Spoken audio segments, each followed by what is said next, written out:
Yo, what is going on, everyone? My name is Nick, or The Notorious Fantasy, and in today's video, we're going to be going in-depth into my top 32 ranked wide receivers for week number 6 of the 2022 fantasy football season. But before we could get on into things, I would like to ask that if you guys are new to the channel and you do end up enjoying today's video, that you please make sure to hit that subscribe button down below. And while you're down there, whether you are new to the channel or not, please make sure that you do leave a like on today's video. It would help me out a ton. And if you do want to follow me on Twitter, please do so at NotoriousFNTSY. I would also like to ask that if you guys have any questions about week number 6, doesn't even have to revolve around the wide receiver position, please make sure that you ask down below. I love talking to you guys down there, and there will also be a stream if you're watching this on Thursday before Thursday Night Football at 7 p.m. Eastern Standard Time, so make sure you guys stop by and hang out with me. So I love you guys. Let's get on in to today's video. We begin with wide receivers 1 through 8, headlined by Cooper Kupp of the LA Rams, going up against the Carolina Panthers this week at home in LA. Now, on Wednesday, yesterday, as I'm recording today's video on Thursday, Cooper Kupp was put on the injury report as he did not practice with a foot injury. Now, when players go onto the injury report on Wednesday, to me, normally I do not panic because Wednesday across the league is Veterans Day rest. So Cooper Kupp's been in the league for a while. He gets rest on Wednesday. Obviously, is it great to read that he has a foot injury? No. But is it something that I'm overwhelmingly panicking about? No, I am not. This is something to monitor up until Sunday. Obviously, if Cooper Kupp plays, you are going to start him. Inside of the first 5 weeks of the season, he's been a top 6 wide receiver 4 out of the first 5 weeks. This guy's phenomenal every single game. He's only had one game this season where he didn't score a touchdown, and in the game where he didn't score a touchdown, he had 19 targets, 14 receptions, and 122 yards up against the 49ers in prime time. Cooper Kupp is an obvious must-start wide receiver every single week, and this week up against the Panthers defense, he is my number 1 wide receiver again, assuming he ends up playing on Sunday. Next up, we move to Buffalo Bills wide receiver Stefon Diggs going up against the Kansas City Chiefs in Kansas City. This is the game of the week. This game has all the makings to be a back-and-forth high-scoring affair, just like the game we saw last year when the Chiefs played up against the Bills in the playoffs. Stefon Diggs has been really solid thus far this season. He has had 3 games inside of the top 10. He has had 2 games where he finished outside of the top 30 in half PPR, but obviously that's not the normal for Stefon Diggs, and when you have him playing up against the Kansas City Chiefs in a game that should be incredibly high scoring, there is no way you should have Stefon Diggs ranked anywhere outside of the top 3 wide receivers. So obviously, I love Stefon Diggs and his upside this week. Next up, we move to Justin Jefferson of the Minnesota Vikings going up against the Miami Dolphins this week in Miami. Back-to-back games inside the top 5 for Justin Jefferson. Last week up against the Bears, 13 targets, 12 receptions, 154 receiving yards, 24 fantasy points in half PPR, and he was the wide receiver number 4 at the end of the week. Now, the Miami Dolphins are severely banged up in terms of their defense. Xavier Howard says he's going to play on Sunday, but he has a groin injury. They have a lot of players that are banged up. It doesn't seem like Byron Jones is going to return. So this game might be extremely bad for the Miami Dolphins, who might get Cleveland steamered in this game because it's very likely that Skylar Thompson's going to be the starting quarterback of the team. Maybe Teddy Bridgewater. Things aren't sounding the best, though, and I think Justin Jefferson has a great performance. Even if Xavier Howard was fully healthy, with how good Justin Jefferson has been, it's hard to kind of move him outside of the top 10, even in a more difficult matchup. Next up, we move to wide receiver number 4, Hollywood Brown of the Arizona Cardinals, going up against the Seattle Seahawks in Seattle. Now, Hollywood Brown, over the first 5 games of the season without DeAndre Hopkins, has been a top 10 wide receiver 3 out of the 5 games, and that has been a 3 streak, 3 weeks in a row inside of the top 10. Last week up against the Philadelphia Eagles, 10 targets, 8 receptions, 78 receiving yards, 1 touchdown, 18 fantasy points, wide receiver number 10 at the end of the week. Now, maybe everything is going to go completely fucking wrong when DeAndre Hopkins returns, right? Maybe shit is going to hit the fan. Maybe DeAndre Hopkins becomes the alpha number 1 on the team, and then Hollywood Brown does his best John Cena impression because you can't see him, and he doesn't do anything. Now, I'm not going to make that argument because I don't think that's going to happen. I think Hollywood Brown and DeAndre Hopkins can coexist together. They're not a parasitic group together. I think they both help each other out. But there is still that narrative, the devil on my shoulder. The angels tell me, oh, they can both be good. The devil's like, you know what? Hollywood Brown is going to get demolished by DeAndre Hopkins. I really do believe that Hollywood Brown is going to be just fine with DeAndre Hopkins, but D-Hop doesn't come back until next week. So that's another argument we'll have to talk about next week. But right now, up against the Seattle Seahawks. Now, the Seattle Seahawks offense has been unreal. They have been amazing. We're going to be talking about them in just a couple of minutes with DK Metcalf and Tyler Lockett, who are ranked very highly in my rankings this week. That defense in Seattle, though, is no bueno, and I expect Hollywood Brown to be peppered Salt Bae style with targets in this game. I think Hollywood Brown has his best game yet in week number 6. Now, technically, it wouldn't be his best game if he finished as wide receiver 4, because he was wide receiver 3 in week 3, but you get the fucking point. Next, we pivot to wide receiver number 5, Deebo Samuel of the San Francisco 49ers, going up against the Atlanta Falcons in Atlanta. Now, through the first couple weeks of the season, I was kind of poking fun at Deebo Samuel because while he wasn't a bust to start the season, he wasn't putting up like 3 points a game. He was getting like 11 points a game, and that just doesn't cut it based upon where you drafted him. But right after that, after I kind of went on that rant talking about him in week 4, up against the Rams, he shits down their throat. 7 targets, 6 receptions, 115 receiving yards, 2 rushes for 2 yards, 1 touchdown, 21 half PPR points, wide receiver number 5. Last week, he was the wide receiver number 26 up against the Carolina Panthers. This matchup up against the Atlanta Falcons. Things don't get much easier than this, unless you're playing up against the Lions or the Seattle Seahawks. So this is an incredibly easy matchup for Deebo Samuel, and I expect him to put up some solid numbers. At number 6, we got Magic Mike Evans of the Tampa Bay Buccaneers going up against the Pittsburgh Steelers in Pittsburgh. Week number 4, this man went absolutely bananas on prime time. 10 targets, 8 receptions, 103 receiving yards, 2 touchdowns, 26 fantasy points, wide receiver number 1. Up against the Chiefs last week, up against the Falcons, 8 targets, 4 receptions, 81 receiving yards, 10 fantasy points, wide receiver number 27. Now, big man Uncle Lenny ended up getting a decent amount of points that he kind of vultured away from these receivers. I think this week up against the Steelers, they get the shit kicked out of them. The Pittsburgh Steelers stand no chance in this game. They just got their ass whooped by the Buffalo Bills, and now it's time to get that ass whooped again because Mike Evans and this Tampa Bay Buccaneers team are going to go crazy on the Steelers defense. But while I didn't like that game last week, I'm not going to go ahead and panic off of a player that I really liked going into the season, a player who I think is one of the more skilled wide receivers in the NFL. Sure, he has one down game. Sure, he might be going up against the Dallas Cowboys this week, but I see a bounce back in the future of A.J. Brown. I am not panicking one bit. At number 10,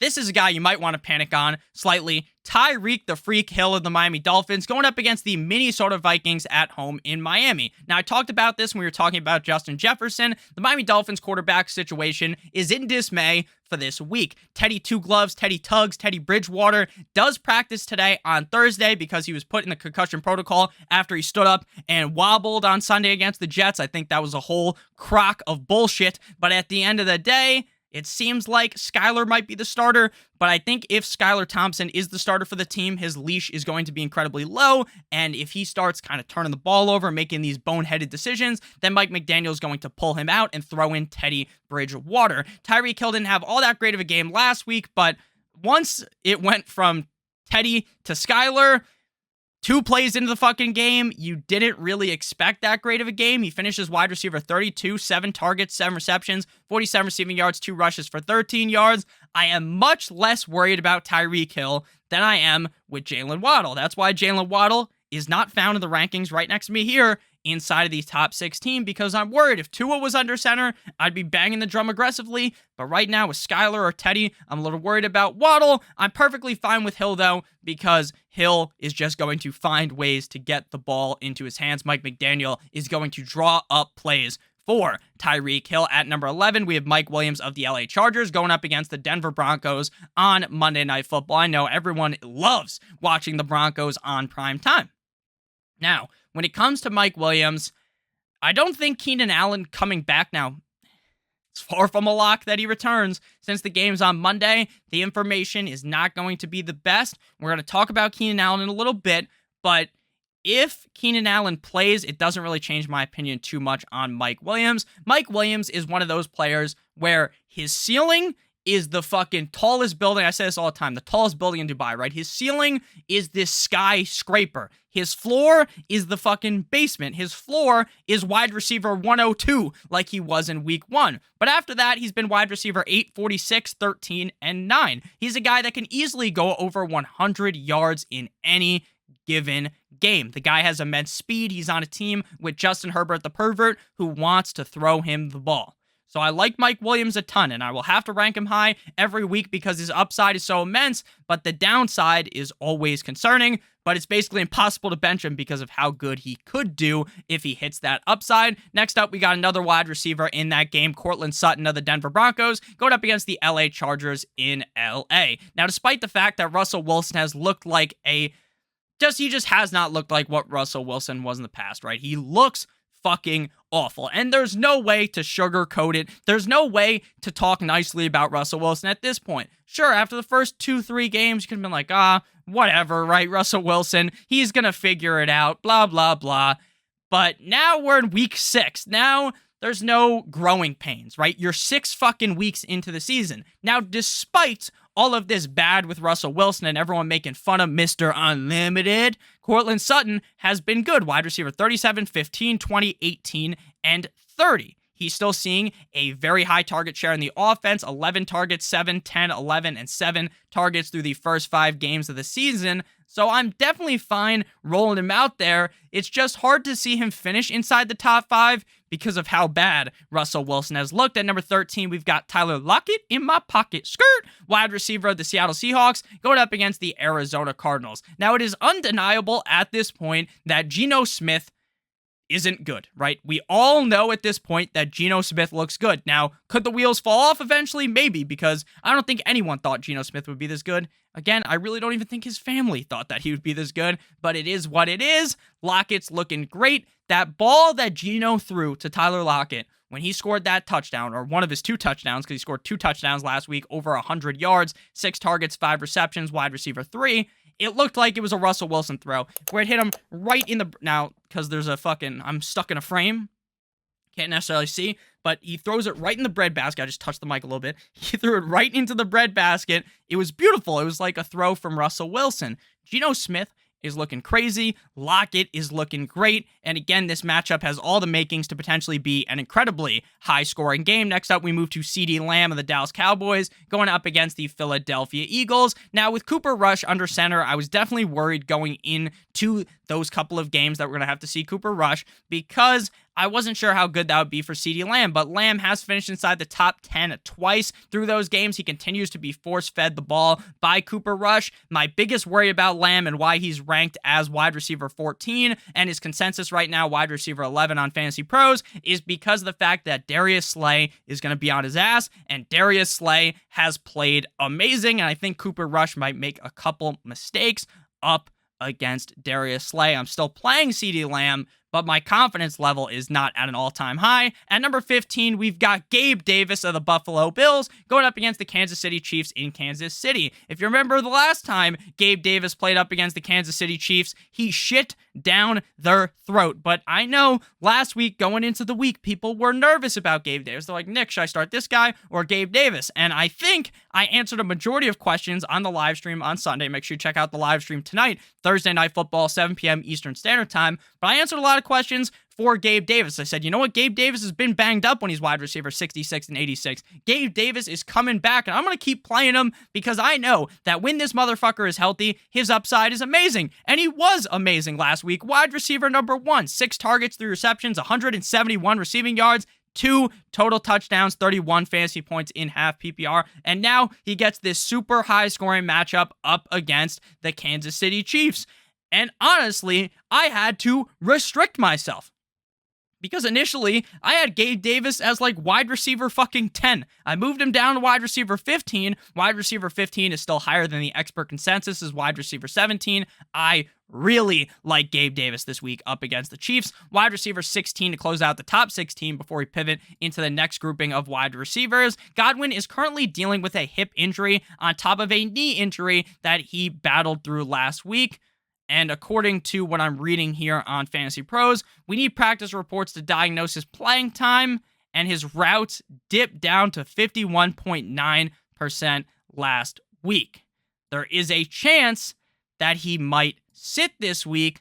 I don't think he's going to sit, but that's definitely in the realm of possibility. So make sure that you monitor up until Sunday. That's why I stream Sunday morning to talk about all the injuries, to make sure that you know what's actually going to be happening. Because if Godwin plays, obviously you don't want to leave him in your lineup. Godwin has yet to this season really have that ceiling game that you know that he has in him, where he's that top 10, top 5 wide receiver, and we know he has it in him. Last week, 6 targets, 6 receptions, 61 receiving yards, 1 rush for 2 yards, wide receiver 33.5 PPR. I think better days are coming for Chris Godwin, which is why I have him ranked so highly. Again, I love this matchup up against the Steelers, but make sure you monitor that injury situation. At number 17, we have Jalen waddled away, waddle, till the very next day, bump, going up against the Minnesota Vikings. Now, again, the quarterback situation in Miami is extremely worrisome. If Tua Tagovailoa was under center, Jalen Waddle's ranking would be significantly higher. We know the upside Jalen Waddle has. We know that Jalen Waddle doesn't need this quarterback to be super accurate deep down the field. They could just throw short passes to Waddle, to Hill, and them just be drunk off the yak, like Tyreek Hill says, and they could still have big games.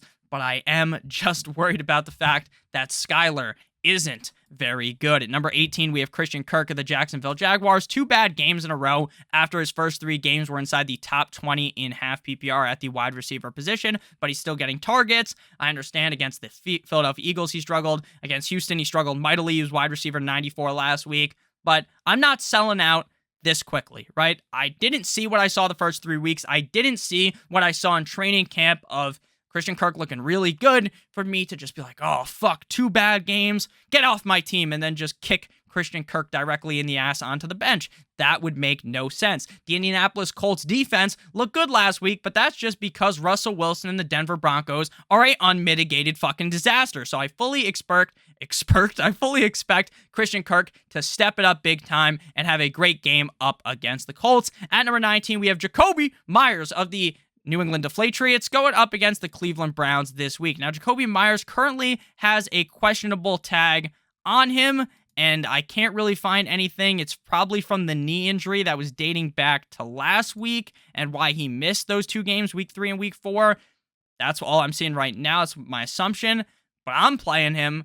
Right now, his expert consensus ranking is wide receiver 28. That seems way too low. This man was wide receiver 21 in week 2. Last week, wide receiver number 7, 8 targets, 7 receptions, 111 receiving yards, 1 score, 21 fantasy points. The Browns defense isn't all that good. I understand Bailey Zappi isn't necessarily making you happy to start Jakobi Meyers, but I still think even with Bailey Zappi under center, Meyers will get it done. I mean, he did it last week. Next up, wide receiver number 20, we got a wide receiver in the exact same game, Amari Cooper of the Cleveland Browns, going up against the New England Deflatriots. Amari Cooper last week, 12 targets, 7 receptions, 76 receiving yards, and a score, 17 fantasy points, wide receiver number 11 in half PPR, up against the LA Chargers defense. The New England Patriots defense hasn't really lived up to what I thought they would be this season.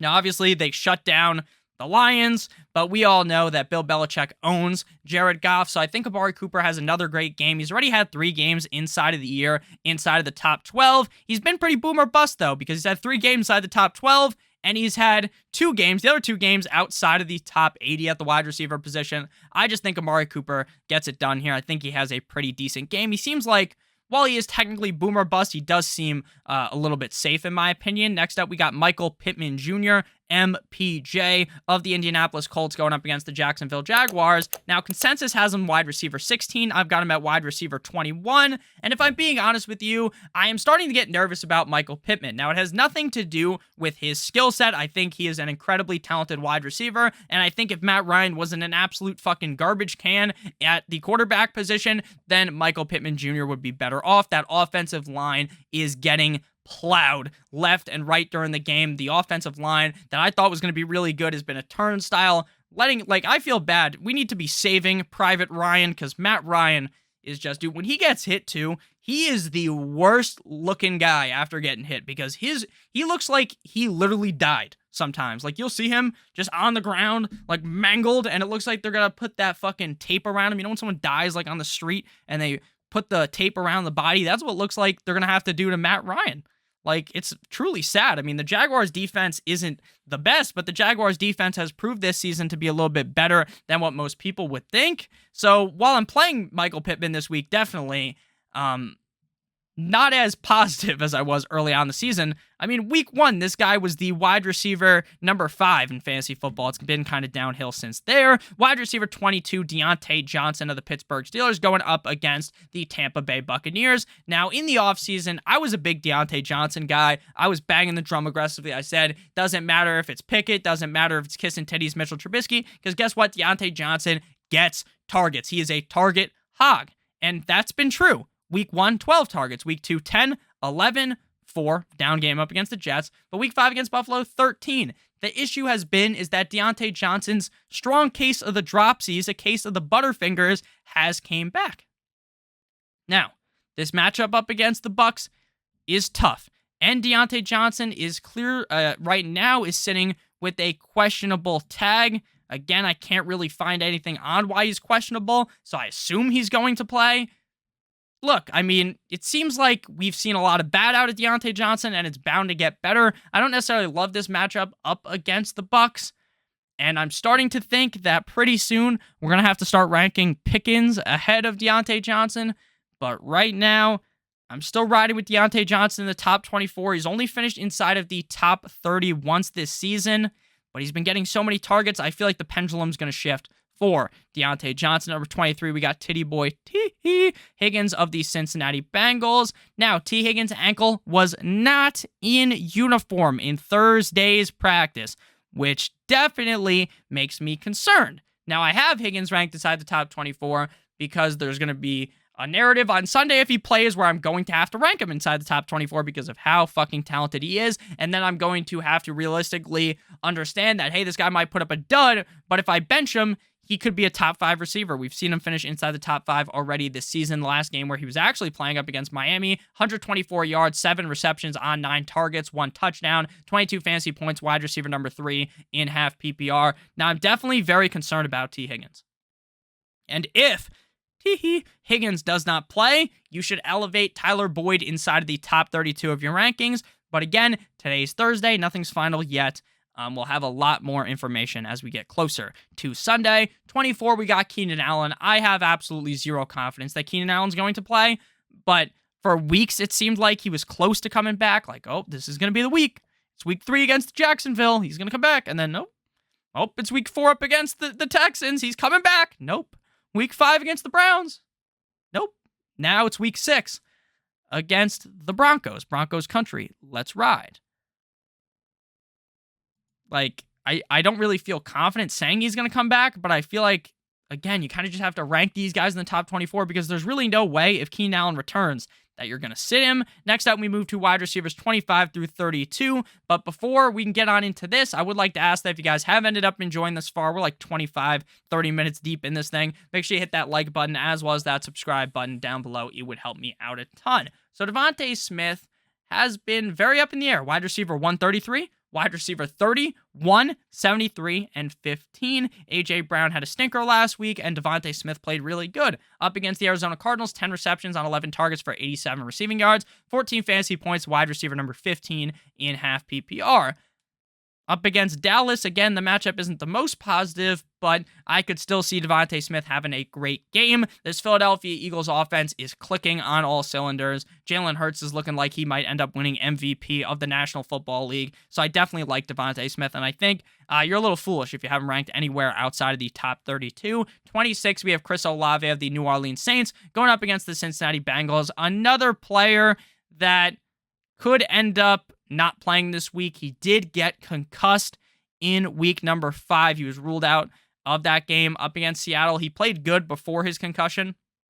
6 targets, 4 receptions, 54 receiving yards, 1 touchdown, 13 fantasy points, wide receiver 17. He's been a top 18 wide receiver 3 weeks in a row. Now, because of what happened to Tua Tagovailoa, the concussion rules have been much more strict.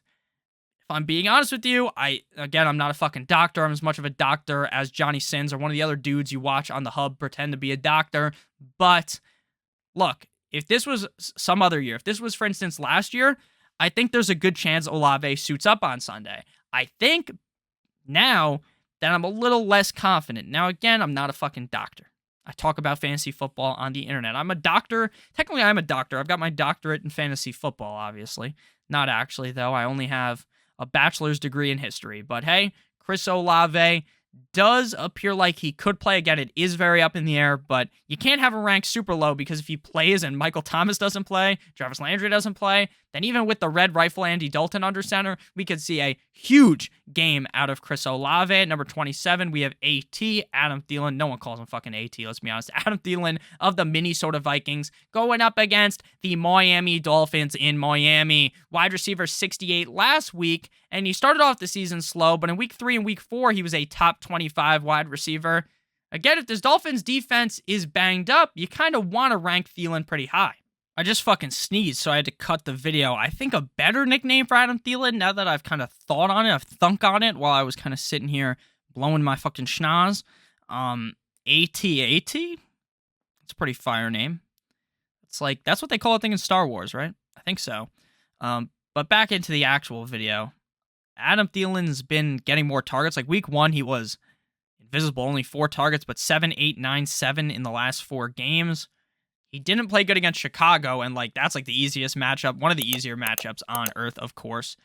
But I don't know, I just kind of foresee Adam Thielen being decent this week. He's not really risky at all, but his upside, like I thought he had top 12 upside. It just doesn't really feel like he has that this season. At 28, we have George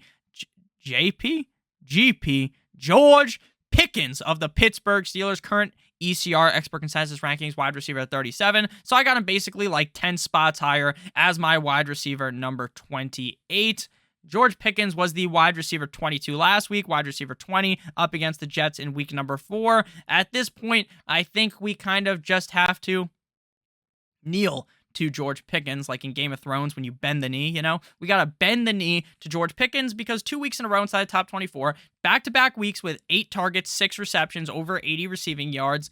I mean, it's very clear that Kenny Pickett wants to throw this guy the ball, and that's because, in my opinion, I think the fact that Kenny Pickett and George Pickens worked together all summer definitely helped form a excellent connection, that 5G LTE connection. Now, the matchup up against the Bucs is certainly concerning, but again, I think we're another week away from, if he puts up top 24 numbers, from Pickens being a top 24 guy and Deontay Johnson moving into this range of wide receivers like 28 through 32. Next up, we move to scary F1 Terry McLaurin of the Washington Commanders going up against the Chicago Bears in Chicago tonight. I know everyone and their mother is elated to watch Thursday Night Football tonight, baby. Bears, Washington Commanders. What more could you have asked for? This is basically like Christmas came early in October. Wide receiver 28 last week. He's yet to finish inside of the top 20 at the wide receiver position. Terry McLaurin, at this point, through 5 weeks, has been a bust. He's been a bust.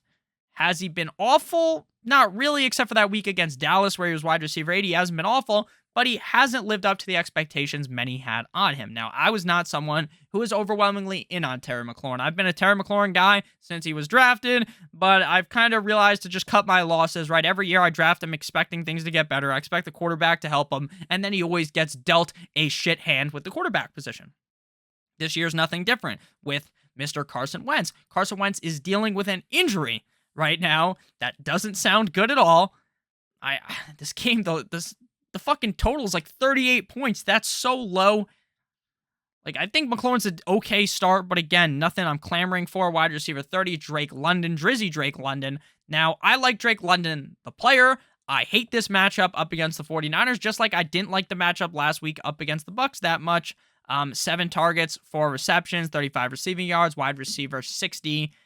He's finished inside the top 24 twice already, top 10 wide receiver once. He's clearly a talented guy, but this matchup really just screams out no bueno. Wide receiver 31, Curtis Samuel of the Washington Commanders. Again, another situation where the fact that Carson Wentz is banged up scares me. The fact that this game is projected to be super low scoring scares me, so I'm going to go ahead and rank him lower. He's been pretty good this season. He started off the year on fire, wide receiver 17 and 12. Last couple of weeks, not as hot. The Bears defense is hot ass, and not hot ass like, oh, damn, that's a nice ass that woman has, or that male has, you know? I don't care. But in reality, like, when I'm saying hot ass, I don't mean like that. I mean hot ass like fucking hot garbage. Like, this guy, like, that defense is trash. So I think Curtis Samuel could have a big game.